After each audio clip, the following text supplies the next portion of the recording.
你叫喚我，那每種吻向你面前，你抱住我，那每種都只覺太短，要你溫暖，剎那間拉進了樂園，要你封存，向你兜圈，與你時光，如我念陽光，能遺忘身處何方。能燃亮每個角落，只想見你可看見你即刻兩眼發光，共你講能陪着你便快樂，只想伴你講，趴在你身邊長期仰望，還了路無法抵抗，是你認真寵我。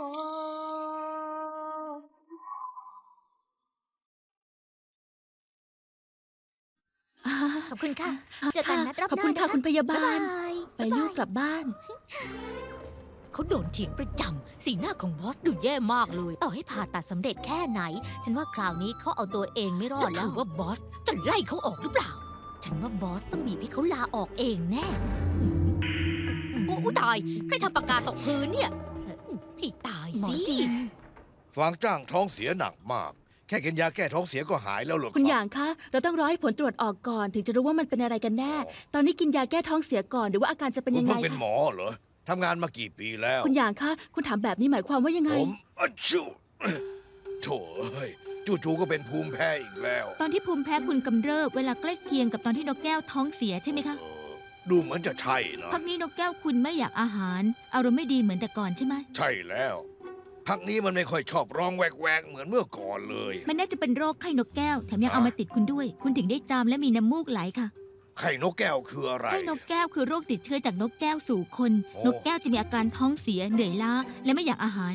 ส่วนอาการของคนจะเป็นเหมือนคุณแต่ฉันว่าคุณไปตรวจที่โรงพยาบาลให้แน่ใจเถอะได้เลยอย่าลืมบอกผลตรวจเราด้วยนะคะยิ่งเรารู้อาการคุณมากขึ้นก็ยิ่งหาวิธีมารักษานกแก้วของคุณได้อย่างเหมาะสมค่ะคุณชื่ออะไรครับเชนแซ่จินเรียกว่าพอลล่าก็ได้ไข้นกแก้วจะในฮ่องกงได้น้อยมากแต่ในช่วง 2-3 ปีมักจะมีเคสใกล้เคียงกับแบบนี้ดังนั้นเวลาตรวจโรคจะต้องระวังด้วยนะนัดตรวจคราวหน้าผมขอเป็นหมอจินคนเมื่อกี้นะครับแต่หมอเหยียนรับผิดชอบเคสคุณอยู่นะคะลูกค้ามีสิทธิ์เลือกหมอที่ดีได้ใช่ไหมโอ้โหอะโวคาโด5 ลูก30 หยวนคุ้มมากเลยนะเนี่ยเลิกงานต้องรีบไปซื้ออะไรนะมีคนขายหมูหน้าคล้ายดาราเหรออยู่ไหนอะเฮ้ยไปไหนแล้วเจ๊หลันโชคดีที่หาเจอลูกฉันอุตส่าห์เอาเงินจากพาร์ทไทม์ซื้อให้ครั้งแรกราคาเป็นพันเลยนะเนี่ยเจ๊หลันโชคดีที่ฉันมาเจอทันหูฟังเล็กขนาดนั้นถ้าหมาไม่เห็นเข้าจะกลืนลงไปได้ง่ายนะคะอาจเป็นอันตรายถึงชีวิตได้จะเกิดเรื่องร้ายแรงตามมาก็ฉันไม่ทันระวังไม่ได้ตั้งใจสักหน่อยของแบบนี้ไม่ควรมาอยู่ที่นี่แถมตอนทำงานก็ไม่ต้องใช้แบบนี้ไม่ได้ผิดชอบเลยรู้ไหมวันหลังระวังหน่อยนะทำเรื่องเล็กให้เป็นเรื่องใหญ่เอาละฉันรู้ว่าทุกคนทำงานเหนื่อยมากวันนี้กินให้เต็มที่เลยนะบอสจะดีจังคุณชอบชานมไข่มุกไหมคะบอสคะมีปีกไก่ด้วยนะขอบใจบอสคะยังมีคอหมูย่างด้วยนะคะเนี่ยเยอะขนาดนี้กินไม่หมด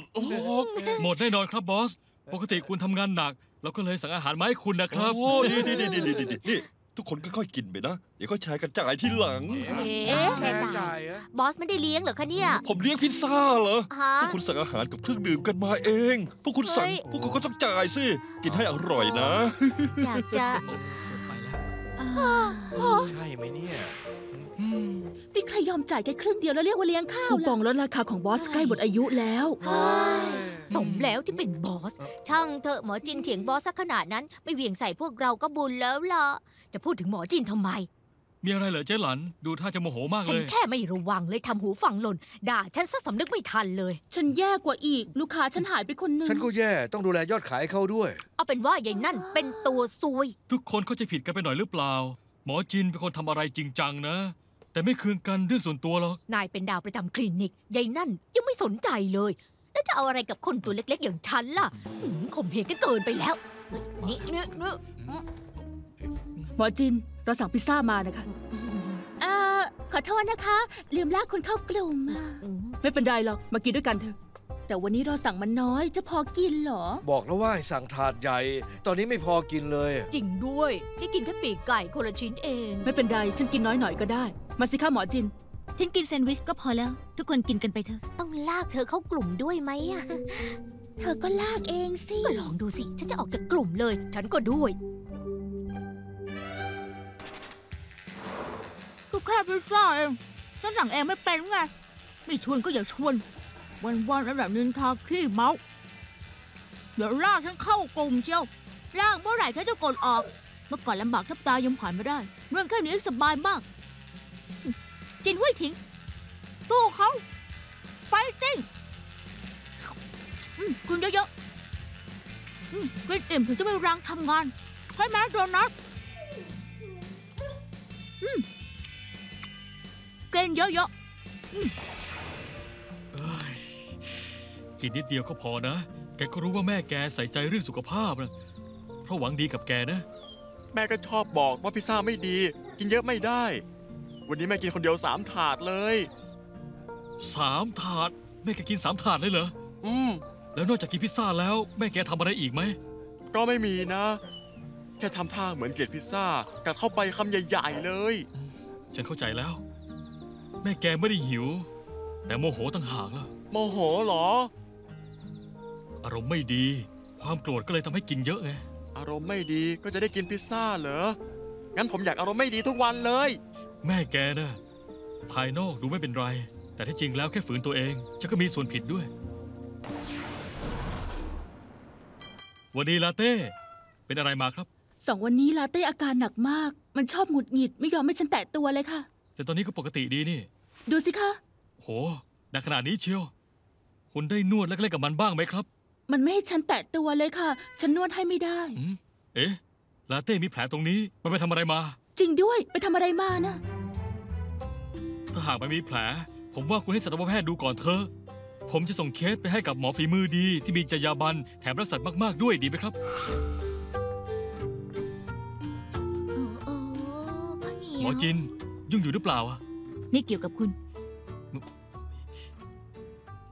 เกี่ยวอยู่แล้วสิพอดีลาเต้หลังหูมีแผลเนี่ยยูมิเลยอยากให้คุณช่วยดูหน่อย แผลของลาเต้แปลกจังเลย เกิดขึ้นตอนไหนได้แผลมายังไงคะ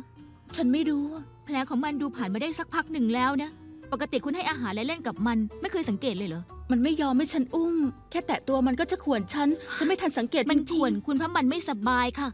อาการแบบนี้คุณยังไม่ทันได้สังเกตอีกเหรอ คุณเป็นเจ้าของที่บกพร่องหน้าที่มาก แบบนี้แผลมันจะอักเสบเป็นหนองได้ และเป็นปัญหาใหญ่ได้นะ อุ๊ย เอมมาพาลาเต้เข้าไปให้เจสสิก้าช่วยทำแผลหน่อย เดี๋ยวฉันไปจัดการต่อเอง ขอบใจ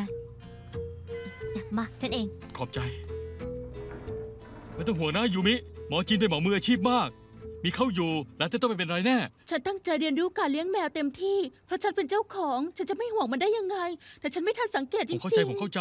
สัตว์เลี้ยงมันพูดบอกเราไม่ได้นะ ว่าพวกมันอารมณ์ดีหรือไม่สบายตัวหรือเปล่า จึงได้แต่แสดงออกทางภาษากาย ในฐานะเจ้าของต้องคอยสังเกตความเคลื่อนไหวพวกมันทุกอย่าง ไม่ใช่บอกว่าไม่ทันสังเกต และจะปัดความรับผิดชอบได้ โชคดีที่เจ้าของอย่างคุณมีความรับผิดชอบ พามันมาที่นี่ มีหมอจินดูแลลาเต้ต้องไม่เป็นอะไรแน่ เดี๋ยวก็หายดีแล้ว อีกเดี๋ยวจะสั่งอาหารเสริมเพิ่มไปให้คุณ มันจะได้หายเร็วขึ้น ทุกคนแฮปปี้สุดยอดไปเลย อาหารเสริมอีกแล้วเหรอ ตอนนี้ฉันพูดเรื่องความรับผิดชอบของเจ้าของอยู่ คุณยังขายของอีกเหรอ ผมรู้แต่ผมไม่ได้ขายของเฉยๆหรอกนะ ฉันรู้อยู่แล้ว คุณหาโอกาสเอาเปรียบคนอื่นไง พูดครับ คนหนึ่งก็อ้างเรื่องงานหาโอกาสจีบสาว อีกคนก็ไร้หัวคิด เอาแต่ใช้แมวเป็นข้ออ้างเพื่อฉวยโอกาสอ่อยผู้ชาย คุณพูดแบบนี้หมายความว่ายังไง ฉันว่า อุ้ย ตายแล้ว คือ โดนตบแบบนี้น่าสงสารจริงๆ เธอก็สงสารหมอจินเหรอ ไม่ได้สงสารใหญ่นั่น ฉันสิน่าสงสาร เธอรู้ไหม เรื่องหมอจินโดนเจ้าของลาเต้ตบ รู้กันไปทั่วกลายเป็นสัตวแพทย์ที่โดนแบนอันดับ 1ในเขตซีก้งแล้ว เมื่อเช้าเนี้ยลูกค้าโทรมามีแต่ขอยกเลิกนะทั้งนั้นเลย ตอนนี้ฉันต้องจัดตารางใหม่หมดเลย ไม่ใช่แค่ยกเลิกนัดนะ งานมากองที่ฉันกับเบนหมดเลยอะ อืม ตอนนี้เบนทำงานยุ่งแทบตาย แต่หมอจินไม่ต้องทำงานก็ได้เงินเดือนอะ ก็บอสบอกให้พวกเธอรับงานแทน จะให้ทำไงได้ล่ะ ต้องรักษาลูกค้าไว้ แต่งานมันเยอะมากนะสิ คราวเนี้ยไม่ได้สละโสดแน่ๆเลย ความจำของคนก็เหมือนปลาทอง อีกไม่กี่วันก็มีดราม่าใหม่เกิดขึ้น แล้วทุกคนก็จะกลับมาเป็นปกติ มองได้ยากนะ ในกลุ่มเพื่อนบ้านน่ะ ใครๆก็บอกว่าสมควรโดนตบแล้ว ข้อความเพียบเลย ใครไม่รู้คงคิดว่าหมอจินไปฆ่าล้างครอบครัวใคร หมอจินงานเข้าแล้วล่ะ เจสสิก้า หมอจินไม่มีงานทำงั้นเธอจะได้พักแล้วสิ ได้พักที่ไหนล่ะ บอสกี้งกจะตาย เขาต้องบีบหมอจินหนักแน่ แล้วหมอจินก็มาบีบฉันต่อ ฉันระดับต่ำสุดในห่วงโซ่อาหารแล้ว ฉันโดนใช้งานจนตายแน่ น่าสมเพชจริงๆเลย ไม่เป็นไรนะ รู้แบบนี้ไม่ได้ให้เจ๊พอลล่าดูลาเต้เลย เรื่องเลวร้ายลูกกับเดิมอีก กลับมาได้ บอสครับ ว่ายังไง แมวกวักตัวนี้ดูดีไม่แพ้ตัวที่แล้วเลยใช่ไหมล่ะ ขอผมดูหน่อยนะว้าวแมวตัวนี้น้ำหนักดีมากเลยโหแถมผิวก็เรียบเนียน องศาที่ท้ายทอยกับสะโพกเท่ากันเป๊ะเลยแม้แต่ด้านใต้ก็ทำไว้แข็งแรงมาก แมวตัวนี้เพอร์เฟกต์มากๆเลยครับ เดี๋ยวระวังหน่อยสิ ถ้าทำแตกก็ไม่มีใครช่วยคุณจ่าย100,000 ผมรู้แล้ว ตอนนี้มีมันอยู่ คลินิกของเราต้องรุ่งเรือง เงินเข้าเยอะๆ ลูกค้าเพียบแน่นอน คิดไปถึงว่าอายุได้น้อยแต่เข้าใจเรื่องของช่วยดีนะ ผมเรียน เนี่ย มาจากบอสไงครับ จริงสิ ผมเรียกคุณมาเพราะอยากคุยเรื่องของหมอจินน่ะ คุณว่าหมอจินเขา เรื่องที่โดนตบไง อ๋อ ตอนนี้รู้กันไปทั่วแล้ว ไม่มีใครพาสัตว์มารักษากับเขา แต่ผมยังต้องจ่ายเงินเดือนเหมือนเดิม คุณว่าแบบนี้มันคุ้มค่ากับราคาที่ต้องจ่ายไหม บอสจะไล่เขาออกเหรอครับ โนผมเป็นคนจ้างเขาเอง ผมคิดว่าก็เป็นคนเก่ง ถ้าผมไล่ออกก็ถ้ากับบอกทุกคนว่ามองคนผิดสิ บอสคิดไม่ผิดหรอกครับ และที่บอสเรียกผมมา เพราะว่า ผมอยากบอกว่า ได้เวลาที่คุณต้องออกโรงแล้ว ช่วยผมจัดการทีนะ บอสครับ คุณให้ความสัมพันธ์กับผมมากเลย นี่มันภัยพิบัติระดับนิวเคลียร์ ผมไม่ไหวหรอกครับ คุณทำได้นะ จะนิวเคลียร์ก็ดีภัยพิบัติก็ช่าง คุณรู้จักเจ้าของแมวนั่น ไม่ว่าจะใช้วิธีไหน ช่วยนัดเขาออกมาถ่ายรูปคู่กับหมอจิน แล้วต้องควงแขนแบบนี้ด้วยนะ แล้วค่อยส่งรูปเข้ากลุ่มแชทแบบนี้เรื่องจะได้เบาลง ลดความเสียหาย นิวเคลียร์เป็นแก๊สหัวเราะเรียบร้อย ถ้ามันเป็นแบบที่บอสพูดจริงมันก็ดี แต่ว่าเรื่องมัน เสลน ครับบอส คุณคือดาวเด่นของคลินิก คุณต้องทำได้นะสู้ ผมจะพยายามครับ ๆแต่ว่าคนหนุ่มจะทำอะไรวู่วามล่ะ ขอบคุณครับบอส ต้องเร็วด้วยล่ะ ผมไปวางแมวกวาดก่อน เดินดีๆนะครับ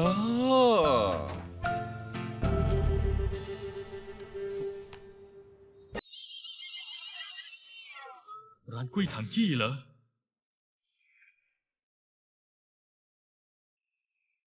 ร้านกุ้ยถังจี้ อ้าวรูปหล่อถ้าชอบทำลดราคาให้ได้นะ แมวกวากนี้ช่วยเรียกโชคลาภซื้อไปแล้วรับรองโชคจะดีขึ้น ที่นี่มีแมวกวักที่พระเกจิทำพิธีให้ไหมครับ อ๋อ อันนี้ไง อันนี้เหรอครับดูดีใช้ได้เลยนะเนี่ย อันนี้สุดยอดเลยนะ พระอาจารย์ปลุกเสกมาให้แล้วนะ เท่าไหร่ครับ โถ่เอ้ยเราถูกชะตากันก็เหมือนกับพรหมลิขิตลดให้ 40% 1,500แล้วกัน เป็น1,500เหรอ เราเป็นร้านเล็กๆ ได้กำไรไม่เยอะหรอก ลดให้อีก 1,400เป็นไง อย่าต่ออีกเลยนะ โห ที่จริงคือแบบนี้นะ บอสให้ผมมาเอง เขาบอกว่าแมวกวักที่เนี่ยศักดิ์สิทธิ์มาก โอ้โห ถ้าหากบอสผมแนะนำมา คุณช่วยลดให้หน่อยได้ไหมครับ บอสคุณเป็นใครล่ะ อืม อ๋อ คุณตู้ที่เปิดคลินิกรักษาสัตว์นี่เองอ่ะ ก่อนหน้านี้เขาซื้อไปตั้ง2 ตัวเลยนะ แบบนี้เลยเหรอ ใช่แล้วเขาเป็นลูกค้าประจ ปลูกเสกทั้ง2 ตัวเลยเหรอ ำแน่นอนสิ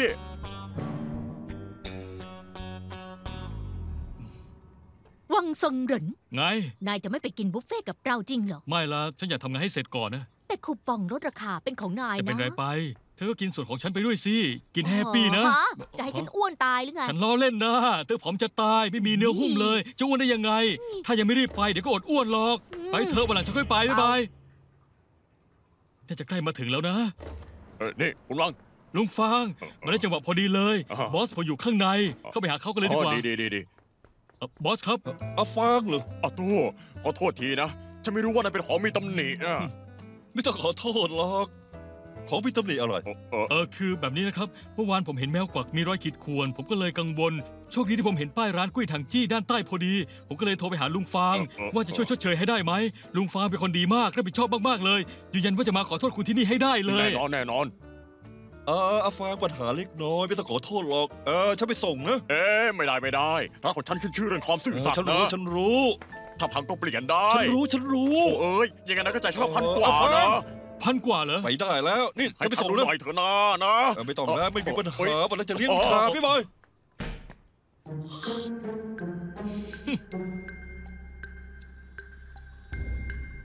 เอ๊ะเจมีอามาอยู่นี่ได้ไง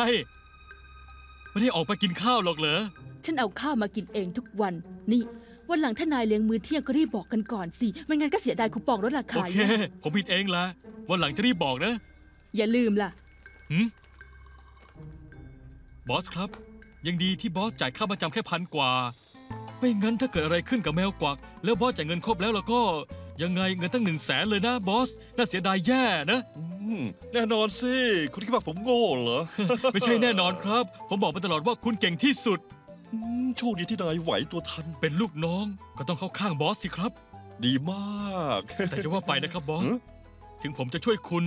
แต่ผมก็มีเรื่องหนึ่งที่อยากจะขอนะ ผมไม่ชอบแววตาคุณเลย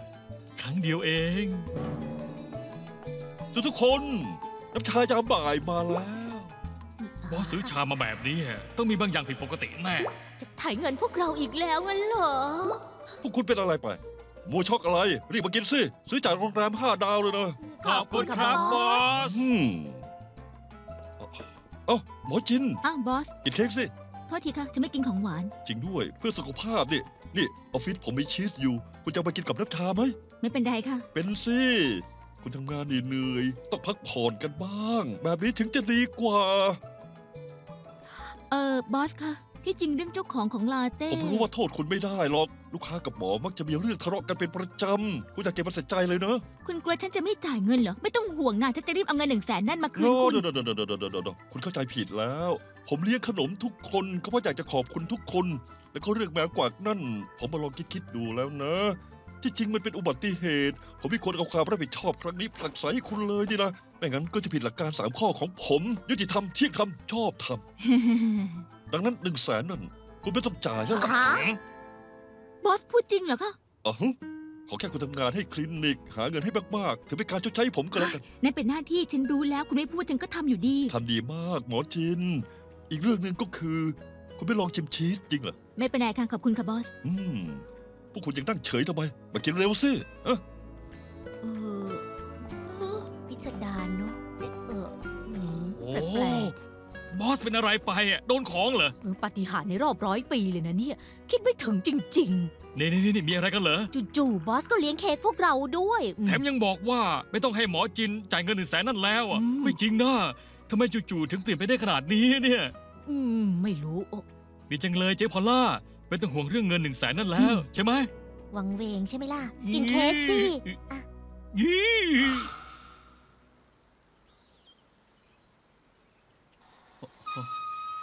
ยูมิ คุณไม่เป็นไรนะ ไม่เป็นไรขอบคุณค่ะ คุณจะไปไหนเหรอ วันนั้นลาเต้ไปหาหมอมา ทายาแล้วก็ยังไม่หาย ฉันก็เลยจะพามันไปหาหมออีกรอบนะคะ คุณจะพามันไปหาหมอคนอื่นเหรอ อืม เพราะคราวก่อนคุณตบหน้าหมอจินแล้วรู้สึกอึดอัด ก็เลยไม่กล้าพามันไปตรวจอย่างนั้นเหรอ ฉันมีหน้ากลับไปได้ที่ไหนเล่า มาคิดดูแล้ว วันนั้นฉันก็ใจร้อนไปหน่อย ที่จริง ฉันก็มีส่วนผิดค่ะ คุณคิดแบบนี้ได้ก็ดีแล้ว คุณอยากจะให้ลาเต้หายดี ก็พามันไปหาหมอจิน ที่เหลือผมจัดการเอง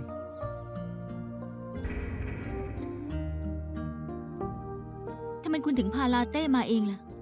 เพราะดูเหมือนแผลของลาเต้จะหนักกว่าเดิม ที่จริงยูมิอยากพามาหาคุณ แต่เขารู้ว่าคราวก่อนทำเกินไปจริง ๆ ก็เลยไม่กล้ามา เลยฝากลาเต้ให้ผมมาหาคุณแทนน่ะนี่คุณรู้ไหมยูมิเขาอยากมาขอโทษคุณด้วยตัวเองนะ แต่เขากลัวคุณไม่อยากเจอหน้า คุณคิดว่ายังไงล่ะ คุณเงียบๆหน่อยได้ไหม เอ้า ทำไมคุณแอบพาลาเต้มาที่นี่ล่ะ คุณมานี่ได้ยังไงอ่ะ เมื่อกี้ผู้ช่วยโทรหาฉัน มาขอข้อมูลของลาเต้นะ อ๋อ ผู้ช่วย ผู้ช่วยนี่เก่งจริง ๆ เลยนะ ตกลงพวกคุณ2 คนทำอะไรอยู่กันแน่ เราทำอะไรกันอยู่ไม่สำคัญหรอก ที่สำคัญสุดคือมีแต่คุณที่รักษาลาเต้จนหายได้ ลาเต้เป็นไงบ้าง แผลที่หลังหูมันน่าจะเป็นแผลเพราะมันเกาซ้ แล้วทำไมมันต้องเกาด้วย เพราะมันคันถึงได้เกาไม่หยุด ฉันยังพบว่าร่างกายมันหลายแห่งมีรอยขนร่วง และอาการอักเสบ น่าจะเป็นเชื้อราแมว แล้วจะรักษามันได้ไหมคะ อาการของลาเต้ฉันจะช่วยโกนขนให้มันและสระด้วยยาฆ่าเชื้อ แล้วก็สั่งยาทาให้มัน ทายาประมาณ1 เดือนก็น่าจะหายสนิทแล้ว คุณถกแขนเสื้อให้ฉันดูหน่อยได้ไหมผื่นที่แขนคุณน่าจะเกิดจากเชื้อราแมวด้วย แต่ดูแล้วอาการไม่หนัก แต่หวังว่าคุณจะได้ไปหาหมอนะ ฉันคิดว่าเป็นโรคผิวหนังซะอีก ถ้ารักษาแบบโรคผิวหนังคุณก็ไม่หายหรอกค่ะ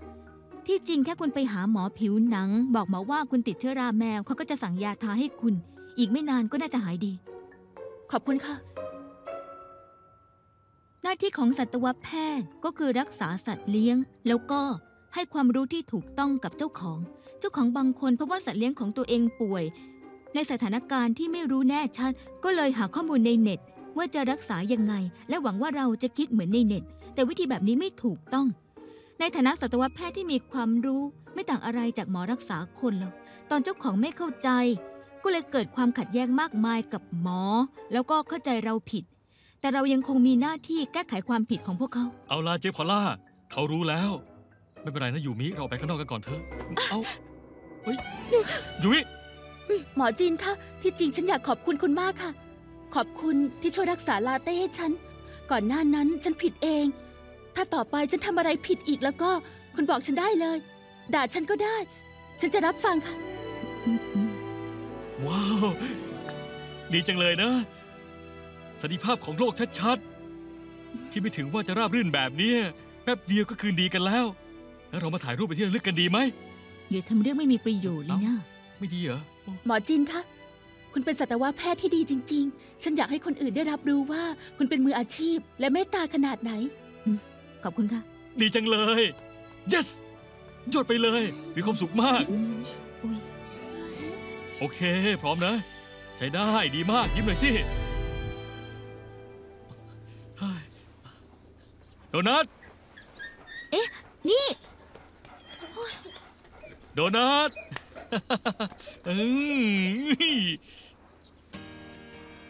วันนี้วังเซิงเหรินเรียกเจ้าของร้านมือสองมา ฉันว่าที่เขาพาเจ้าของร้านมาเพราะเรื่องแมวกวักนั่นแน่ๆฉันว่าวังเซิงเหรินคงทำบางอย่าง บอสถึงได้เปลี่ยนใจแบบ180 องศาแบบนี้ คนถึงไม่ต้องจ่ายเงิน นี่ทำไมวันนี้แม่แกใจดีจังเลยอ่ะ ปกติจะดึงแกไว้ไม่ให้แกมานี่ ไม่รู้สิ แต่เมื่อกี้ตอนแม่อยู่บ้านป้าจะพูดกับตัวเองหน้ากระจกไม่หยุดเลย วังเซิงเหริน มันวิ่งมาเองนะ เอา ขอบคุณนะ ขอบคุณผมเหรอ ฉันรู้ว่าคุณช่วยให้ฉันกับเจ้าของลาเต้คืนดีกัน ฉันยังรู้ว่าคุณทำเรื่องหลายอย่างจนบอสไม่ต้องให้ฉันจ่ายเงิน100,000 เรื่องเล็กน้อยนะ ทุกคนทำเพื่อคลินิกทั้งนั้น ที่สำคัญคือทำงานราบรื่นทุกคนแฮปปี้ เอาเป็นว่าขอบคุณนะ ถ้าหากคุณรู้สึกซาบซึ้งใจและอยากขอบคุณผมจริงๆงั้นไม่ตัดไข่โดนัทได้ไหมอะ ไม่ได้ อุ้ย ขอบคุณส่วนขอบคุณ ครับ ฉันพูดจบแล้ว จากนี้ไปเรื่องของโดนัทไม่เกี่ยวกับคุณ ไปแล้ว เอ้ย โดนัท เอ้ย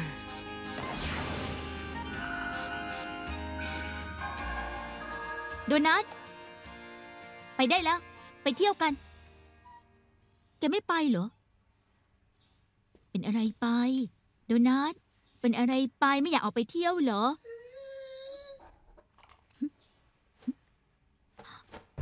ทำไมถึงมีเลือดล่ะฮะตายแล้ว แกฉี่เป็นเลือดเหรอ ห้องเอ็กซเรย์ โชคดีที่มีเธอช่วย ไม่งั้นฉันคนเดียวไม่ไหวแน่เลย เดี๋ยวฉันจะพาโดนัทไปเจาะเลือด แล้วก็ให้มันอยู่ดูอาการที่คลินิก ถึงตอนนั้นฉันจะโทรบอกคุณเอง ขอบคุณนะ โดนัท แกพักผ่อนอยู่นี่ก่อนนะ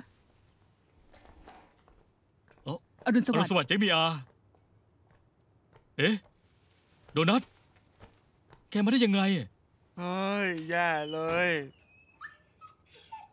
นี่ อย่าไปไหนนะ อย่าบอกนะว่าจะตัดไข่วันนี้ ไม่รู้สิ เอ๊ะ อะไรเนี่ยหอมจังเลยอ่ะ โอ้ยดีจังเลย ตอนเช้ายังไม่ได้กินข้าวเลย เฮ้ย โดนัท นี่ไม่ใช่ของแกนะ ไอตัวแสบ กินข้าวของฉันเหรอฮะ หยุดนะ โดนัทโถเอ้ย คุณมีความรู้บ้างไหม คุณให้โดนัทกินก๋วยเตี๋ยวหลอดเหรอ เครื่องปรุงต่างๆ เป็นอาหารแปรรูปเอาให้หมากินไม่ได้ คุณใจะเย็นก่อนสิ เมื่อกี้เป็นอุบัติเหตุ ผมไม่ได้ให้มันกินนะ ฉันเข้าใจแล้ว ที่โดนัทฉี่เป็นเลือด เป็นเพราะคุณด้วยแน่ โดนัทฉี่เป็นเลือดเหรอ ๆเมื่อเช้าโดนัทฉี่เป็นเลือดฉันเลยพามันมาเอ็กซเรย์เห็นได้ชัดเลยว่ามันเป็นนิ่ว บอกไว้ก่อนนะ ไม่เกี่ยวกับผมเลย เมื่อกี้โดนัทมันพุ่งออกมาเลียก๋วยเตี๋ยวหลอดเอง ผมไม่ได้ป้อนมันนะ แล้วก่อนหน้านั้นล่ะ คุณแอบเอาอาหารขยะให้มันกินหรือเปล่า อ๋อ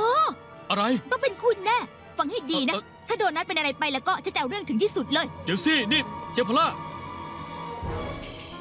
หนึ่งสาเหตุของการเกิดนิ่วคือนิสัยการกินหมาที่กินเนื้อบ่อยๆ หรืออาหารที่มีรสจัดเลยทำให้เป็นนิ่วได้ง่ายเหรอ ตอนนี้ผมจะกำจัดพลังด้านลบของมันเอง กินแค่นิดเดียวพอนะ ฉันรู้ว่าแม่แกใส่ใจเรื่องสุขภาพมากเฮ้ยแย่แล้ว หรือว่าจะเป็นพ่อเราจริงๆ โถเอ้ย ไม่นะ ไม่ถูกสิ อาจเป็นเพราะนิสัยการกินของมันเมื่อก่อนก็ได้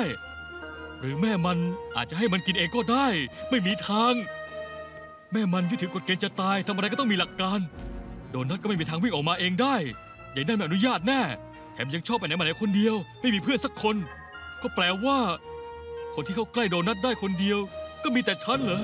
หรือว่าตัวการ จะเป็นฉันจริงๆ บทความนี้บอกเกิดจากพันธุกรรม บทความนั้นก็บอกว่าเกิดจากอายุ อันไหนถูกต้องกันแน่ ว่าไง หาข้อมูลในเน็ตอีกแล้วเหรอ ไงพี่เหยียน จำไว้ในเน็ตมีข้อมูลมากมาย เชื่อทั้งหมดไม่ได้หรอกต้องแต่ตรองให้ดี มีเจ้าของสัตว์หลายคนพอพบว่าสัตว์เลี้ยงป่วย ก็เอาแต่หาข้อมูลในเน็ตคิดว่าตัวเองรู้ดีมาก แต่ที่จริงรู้ไม่หมด ฉันพูดจริงนะ ความคิดแบบนี้นะต้องแก้ไขจริง พี่เหยียน ๆฮะ ที่จริงผมมีเรื่องอยากถามหน่อยนะ ว่ามาเลย ได้ มีหมาตัวหนึ่งที่ตัวใหญ่มาก 1 เดือนที่ผ่านมามันกินสเต็กชิ้นใหญ่ไป แล้วก็เนื้อแห้งอีกหลายครั้ง แล้วก็พวกขนมต่างๆ อีกเยอะแยะ แบบนี้จะทำให้มันเป็นนิ่วได้หรือเปล่าครับ โอกาสต่ำมาก หมาเป็นนิ่วเพราะเกิดจากการใช้ชีวิตประจำวัน ปกติจะเกิดจากการกินเนื้อเป็นเวลานาน อ๋อ กินน้ำน้อยเราจะไม่มีแร่ธาตุในฉี่สูงขึ้นมาก อ๋อ สุดท้ายก็เลยกลายเป็นนิ่ว กินแค่ครั้ง2 ครั้งไม่เป็นหรอก โอเค โอเค ก็แปลว่าอาจจะไม่ใช่เพราะฉันนะสิ แต่ว่าอาการของหมาแต่ละตัวไม่เหมือนกัน ต้องดูนิสัยการกินเมื่อก่อนของมัน จะตั้งข้อสรุปทีเดียวไม่ได้ โอเค เดี๋ยวนะ ฮะ บ้านนายเลี้ยงหมาด้วยเหรอ อ๋อเปล่าหรอก ผมช่วยเพื่อนของเพื่อนบ้านที่เป็นญาติกัน ฝากถามมานะ ขอบใจนะพี่เหยียน อืม เฮ้ย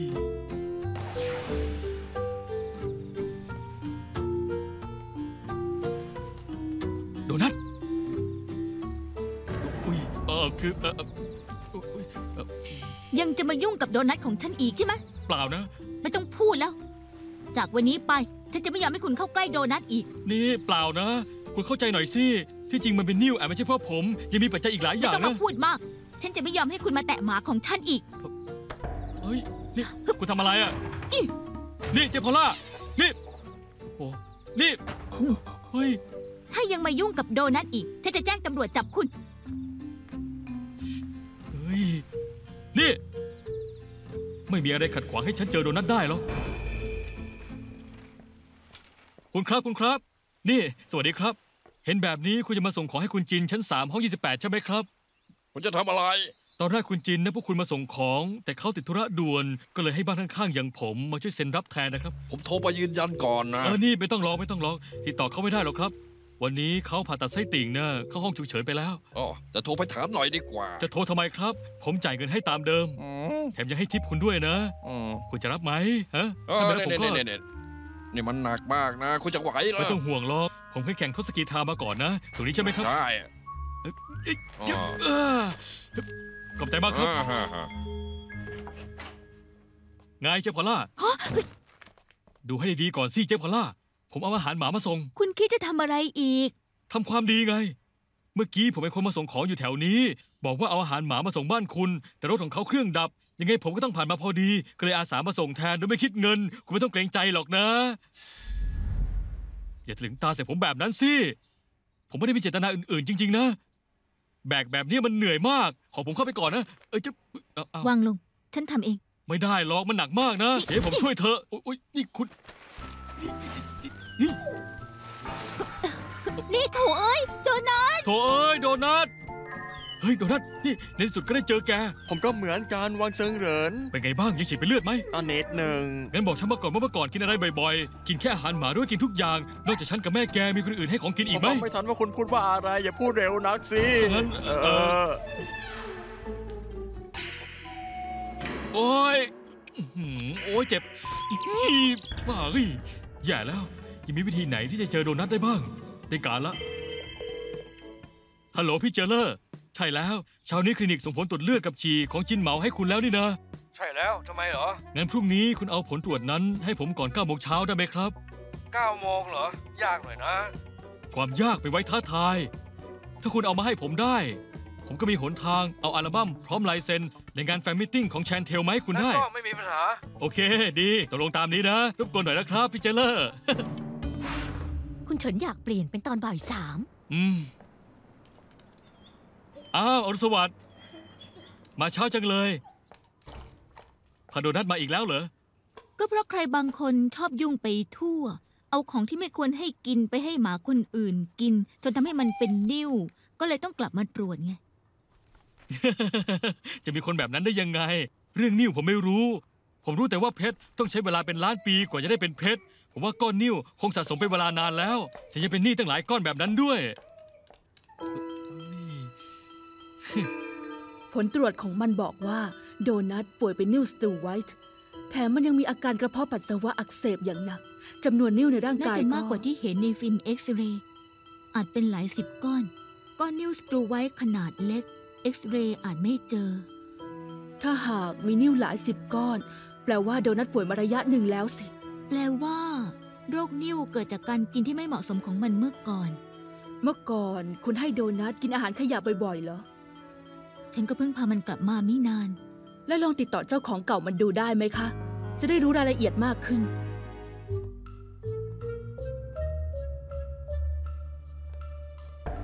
นี่โดนัท คุณมาสักทีผมเบื่อจะแย่แล้ว เฮ้ยแกอย่ามาพูดแบบนี้เลยถามหน่อยสิอาหาร3 มื้อเมื่อก่อนแกกินอะไรบ้าง ผมได้กินทุกอย่างเลย ข้าวหน้าหมู แกงกะหรี่เนื้อวัวบะหมี่ผัดสิงคโปร์ แต่ที่ผมชอบที่สุดก็คือหมูกรอบ3 ชั้น แม่เขาให้แกกินของพวกนี้ได้ไง แม่ไม่ได้ให้ผมกินหรอก งั้นใครให้กิน พ่อผมไง แกมีพ่อด้วยเหรอ พ่อผมใจดีมากให้กินทุกอย่างเลย ผมอยากทำอะไรก็ได้ทำไม่เหมือนแม่ที่ชอบบังคับผม ที่ผ่านมาแม่ไม่ได้เลี้ยงดูแกเหรอ แม่แค่มาเยี่ยมผมเป็นครั้งคราว เมื่อก่อนแม่ไม่ดุแบบนี้หรอก นึกไม่ถึงว่าคนอย่างแม่แกจะมีแฟนด้วย เดี๋ยวก่อน แล้วพ่อแกอยู่ไหนล่ะ ไม่รู้สิ มีวันหนึ่งแม่พาผมกลับมาบ้านแม่ บอกว่าพ่อไปอยู่ที่ไกลมากๆเขาจะไม่ได้กลับมาอีกแล้ว และผมก็ไม่ได้เจอพ่ออีกเลย เขาตายแล้วเหรอ วังเซิงเหริน เฮ้ย ทำไมคุณต้องมายุ่งกับโดนัทของฉันด้วย ผมไม่ได้ทำอะไรโดนัทนะ คุณมีความคิดแผลงๆอะไรอีกเนี่ย อืม ขอทีเธอกรุณาไปทำหน้าที่ตัวเอง อย่ามายุ่งกับโดนัทของฉันอีก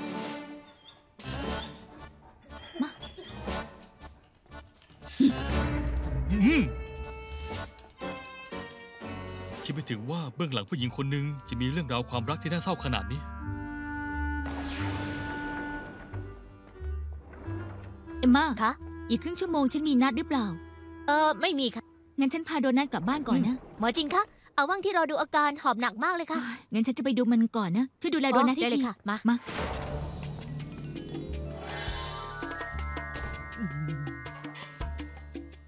น้องสาว มาช่วยกันหน่อยสิได้ค่ะ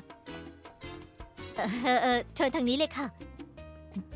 เป่าของฉันไม่สบาย ฉันขอหมอที่เก่งและมีประสบการณ์ที่สุดนะ เพราะคุณมาครั้งแรก รบกวนคุณช่วยกรอกประวัติด้วย เสร็จแล้วฉันจะจัดหมอให้นะคะ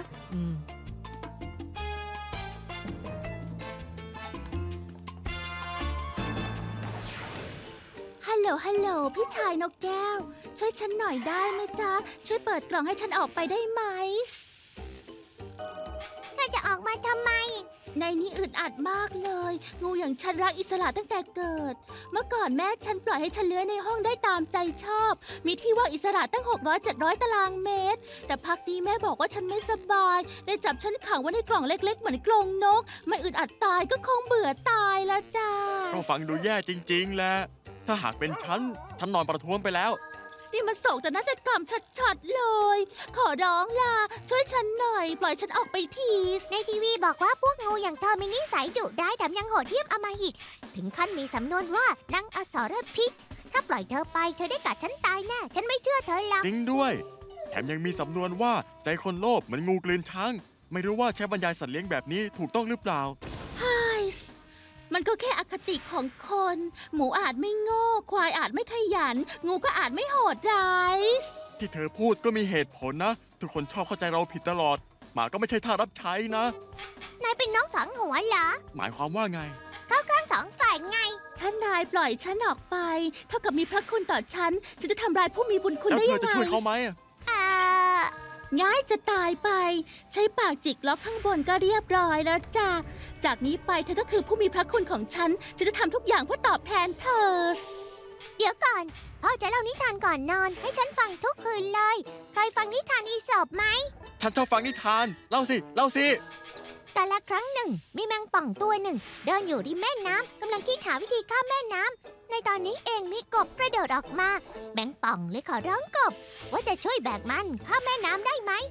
กบบอกว่าพูดเป็นเล่น เพราะระหว่างทางจะต้องใช้หางที่มีพิษต่อยฉันแน่ๆทำให้ฉันจมน้ำตายทายสิว่าแมงป่องว่ายังไง ว่ายังไงเหรอ แมงป่องบอกว่าเจ้ากบพูดแบบนี้ไม่ถูกต้อง ถ้าฉันทำเธอตาย ฉันก็จมน้ำตายพร้อมเธอสิ เจ้ากบคิดว่าฟังดูมีเหตุผล ก็เลยตกลงแบกแมงป่องข้ามน้ำ แมงป่องดูจริงใจดีนะ นายอย่าโง่เง่าไร้เดียงสาหน่อยเลย ฉันยังเล่าไม่จบ ตอนที่กบว่ายน้ำมาได้ครึ่งทาง จู่ๆก็รู้สึกเจ็บหลัง พอหันไปมอง เฮ้ย ที่แท้แมงป่องก็เอาหางต่อยมัน หา คิดไม่ถึงจริงๆเลย กบถามแมงป่องด้วยความเจ็บปวดว่าทำไมกัน ถ้าฉันตายแกก็ตายเหมือนกัน แมงป่องบอกว่าฉันรู้ แต่ฉันห้ามตัวเองไว้ไม่ได้ เพราะนี่คือสัญชาตญาณของฉัน สุดท้ายแมงป่องกับกบก็จมน้ำตายทั้งคู่ นิทานเรื่องนี้สุดยอดเลย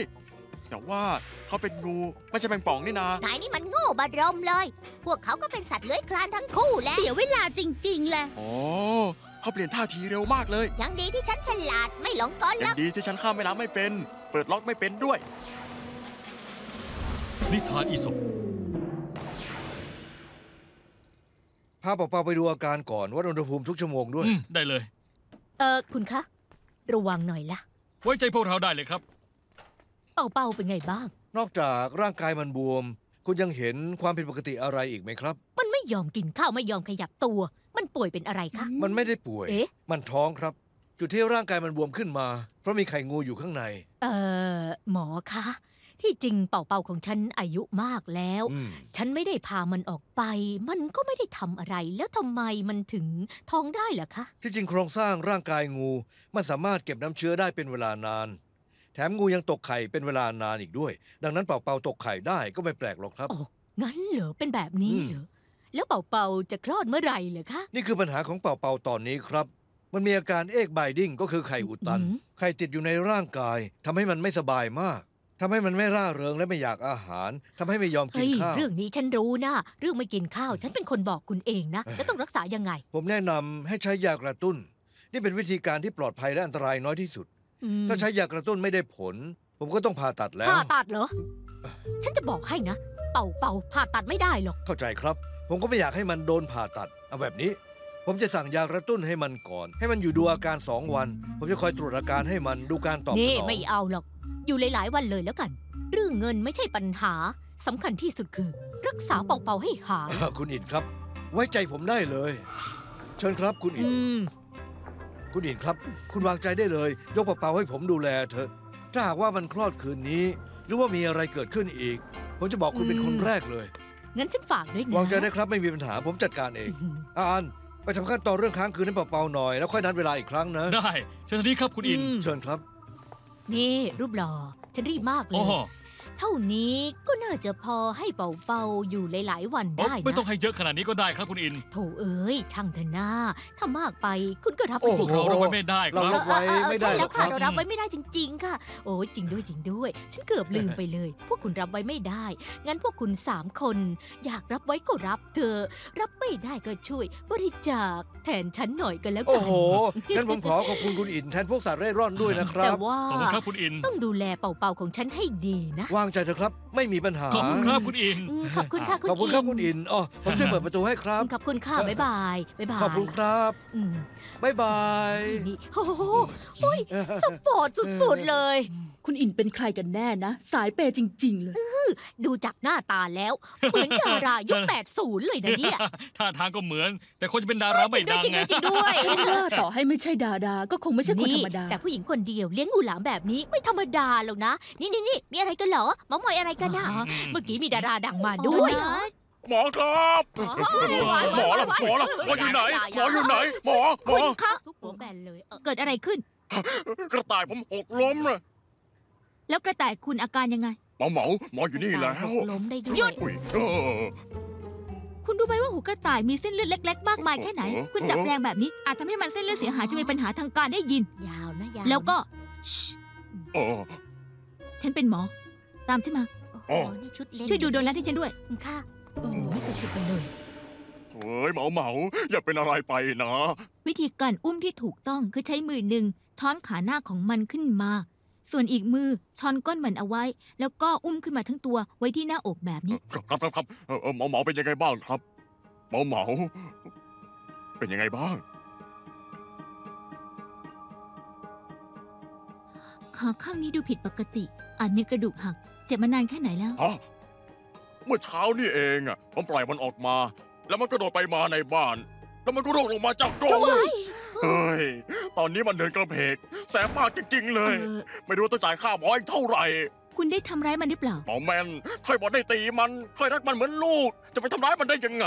เคยบอกว่ามันห คุณ ก อย่า ล้ม เสียงดังสิคะไม่รู้ว่าคุณพูดอะไร คุณรู้ไหมกระต่ายขี้ตกใจ ควรเสียงดังขี้วายๆแบบคุณไม่เหมาะจะเลี้ยงกระต่ายแล้วค่ะ เอ้ยคอยเสียงดัง แต่คอยว่าแมนคนเลว เอาเป็นว่าคุณบอกฉันมาดีๆว่าคุณได้ทำร้ายมันหรือเปล่า ไม่งั้นฉันจะแจ้งตำรวจ คอยว่าจากไหนโตก็บ่เสือหมอมันขี้ดื้อขี้มึนบอกแล้วว่ามันหกล้มเอง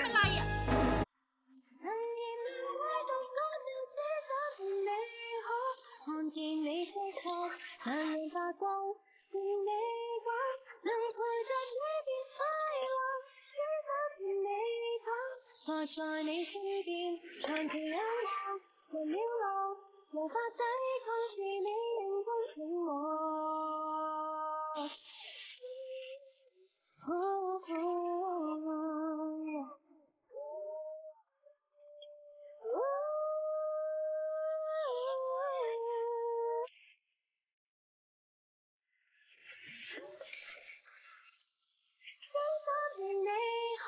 看見你即刻兩眼發光，願你講能陪着你變快樂，只想陪你講，待在你身邊，長期有。